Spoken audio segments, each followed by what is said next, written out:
a Antonio Arauz Góngora que nos dé su presentación.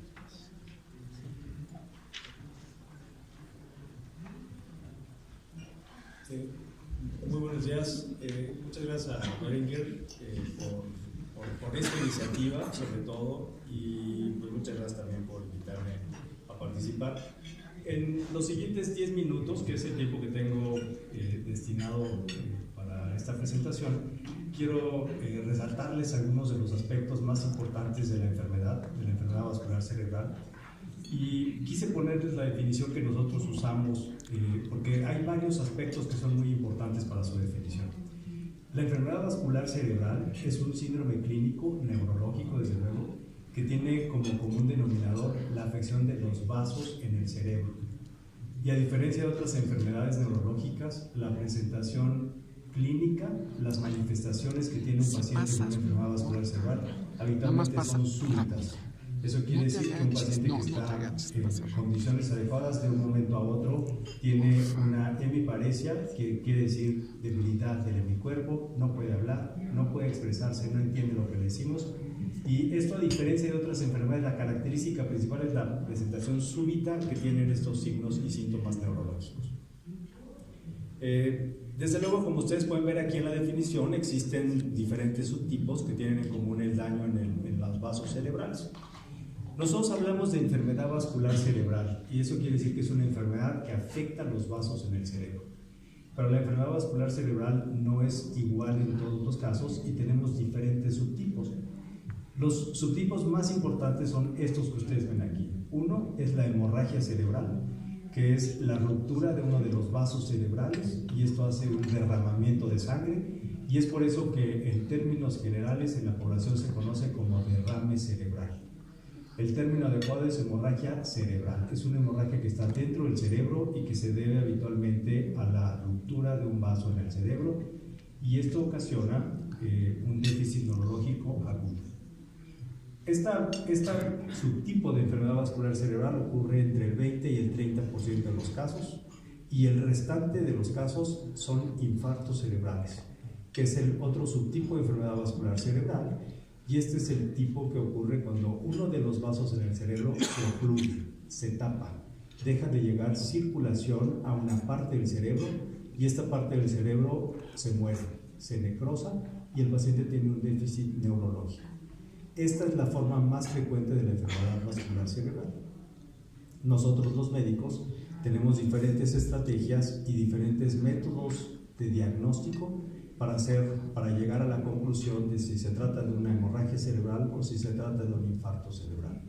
Por frecuencia es más frecuente el infarto cerebral, y esto es a lo que la gente comúnmente conoce como embolia. Y tiene mucha lógica, porque la mayoría son émbolos que se originan en alguna parte del cuerpo y que llegan finalmente a una arteria cerebral, la tapan, la ocluyen y provocan un infarto cerebral. Esta representa entre el 70 y el 80% de los casos.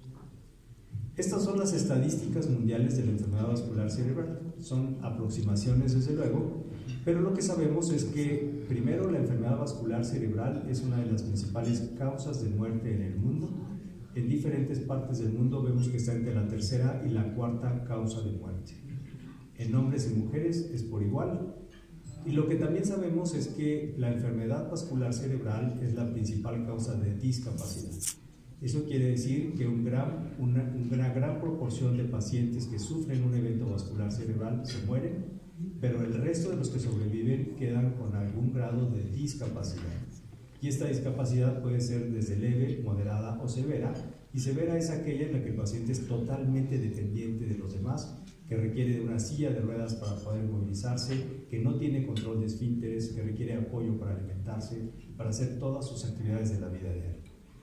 De acuerdo a la Organización Mundial de la Salud, 15 millones de personas en el mundo sufren de un evento vascular cerebral cada año, de los cuales 5 millones fallecen y 5 millones permanecen discapacitados. Es muy importante resaltar que esta enfermedad es una enfermedad potencialmente prevenible, y esto quiere decir que nosotros sabemos quién está en riesgo de tener esta enfermedad por los factores de riesgo que tiene. El principal es la hipertensión arterial. Si nosotros lográramos controlar primero diagnosticar y luego tratar adecuadamente la hipertensión arterial, el número de casos de enfermedad vascular se reduce dramáticamente. Y eso ha sido mostrado en diferentes países en donde han hecho este tipo de estrategias. En Europa se sabe que aproximadamente hay 650,000 muertes por evento vascular cerebral por año.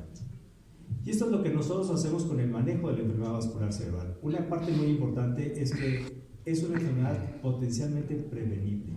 Y por eso les pongo aquí prevención primaria. Identificar a quiénes son los que tienen mayor riesgo de tener la enfermedad y modificar estos factores de riesgo para que no sufran un evento vascular cerebral.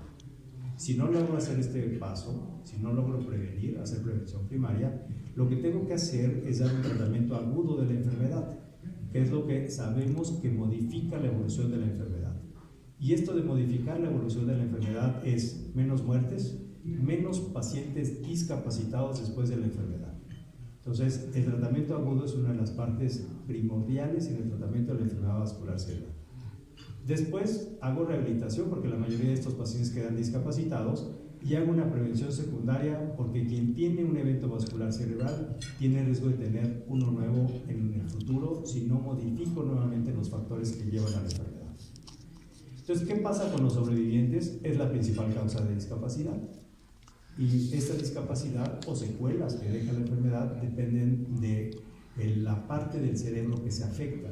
Si se afectó la parte del lenguaje, el individuo no va a poder ni entender ni hablar adecuadamente, o una de las dos, o lo más frecuente es que quede con una secuela motora en donde no pueda moverse, no pueda mover el brazo y la pierna de un lado. La enfermedad vascular cerebral también es la segunda causa de demencia después de la enfermedad de Alzheimer, y esto quiere decir entonces que el daño en el cerebro por los vasos también puede provocar una demencia como consecuencia de estas lesiones. ¿Qué es lo que sabemos en México? Y son aproximaciones, porque acuérdense que el sistema de salud está fragmentado. Entonces hay casos de defunciones o estadísticas de defunciones en el IMSS, en el ISSSTE, en el sector salud, etc. Pero lo que sabemos es que de acuerdo al INEGI, estas cifras son del 2010, para ese entonces, hace 8 años, el número de mexicanos éramos de 112 millones aproximadamente, y de los cuales hicimos una aproximación de que existen 132,000 nuevos casos de eventos vasculares cerebrales por año. De estos, hay 860 y tantos mil que ya tenían alguna secuela, y la mortalidad por la enfermedad vascular cerebral reportada es de 31,000 aproximadamente. Es decir, de acuerdo a estos datos, más de 30,000 individuos mexicanos fallecen al año por un evento vascular cerebral. Son cifras que pueden ser no precisas porque los certificados de defunción en México se llenan de diferentes maneras de acuerdo a las diferentes instituciones. Y por ejemplo, la regla en el Seguro Social es que si el individuo es diabético y fallece por un evento vascular cerebral, la principal causa de muerte sigue siendo diabetes.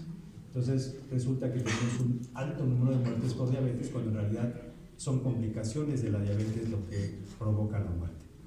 Entonces, ¿cuál es el costo? También hicimos diferentes aproximaciones de costo, y también esto pues hay que tomarlo con cierta reserva porque desde luego el costo es diferente en un hospital privado que en un hospital público, en el IMSS que en el ISSSTE, en Salubridad, etc. Pero lo que nosotros creemos es que cada paciente representa un gasto aproximado de $36,000 por paciente. Eso quiere decir 468,000 pesos, un poco más seguramente. Cuando hicimos esta aproximación, el tipo de cambio era diferente y ahora es mucho más alto.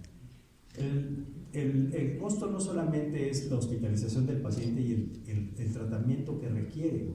El costo es también lo que viene posterior al evento vascular cerebral. Requieren rehabilitación, requieren que alguien los esté cuidando constantemente, y esto en nuestra comunidad habitualmente alguien tiene que dejar de trabajar para cuidar al individuo que quedó con secuelas. Entonces, nosotros estimamos que si hay 132,000 nuevos casos por año y el costo por pacientes de 468,000 pesos, entonces este sería el costo que representaría por año la enfermedad vascular cerebral. Es un costo sumamente alto. Entonces, ¿cuáles son las conclusiones de lo que acabo de comentarles? Primero, y es muy importante, la enfermedad vascular cerebral es una enfermedad potencialmente prevenible. hay que tratar de identificar a los individuos que tienen mayor riesgo de tener la enfermedad para modificar estos factores. Desde luego existen tratamientos que modifican la evolución de la enfermedad cuando se aplican en tiempos adecuados, en hospitales adecuados y se identifica adecuadamente al paciente que requiere de diferentes tratamientos. También puede ser manejado a largo plazo y nuevamente influye en la prevención. Creemos que en el mundo 1 de cada 6 individuos va a tener un evento vascular cerebral en el futuro, sobre todo con el envejecimiento de las poblaciones. Y también sabemos que en el mundo cada 6 segundos alguien muere por un evento vascular cerebral. Cada segundo hay un nuevo caso de enfermedad vascular cerebral en el mundo. Y de las 15 millones de personas que llegan a tener un evento vascular cerebral en el año, 6 millones de ellas no sobreviven. Entonces, una parte importante son ustedes, los medios de comunicación, que tienen que transmitir estos mensajes claros de prevención, de en qué momento actuar y cómo actuar, a qué hospital llevar, cómo identificar un evento vascular cerebral. Y lo que quisiéramos es que, como la mayoría de nosotros identificamos que si tenemos un dolor en el pecho, que es un dolor opresivo, que se va hacia el brazo, que es del lado izquierdo, es un infarto cerebral, cardíaco, pues también que identifiquen cuáles son los signos que anuncian que es un evento vascular cerebral, sobre todo un infarto cerebral. Les agradezco mucho su atención.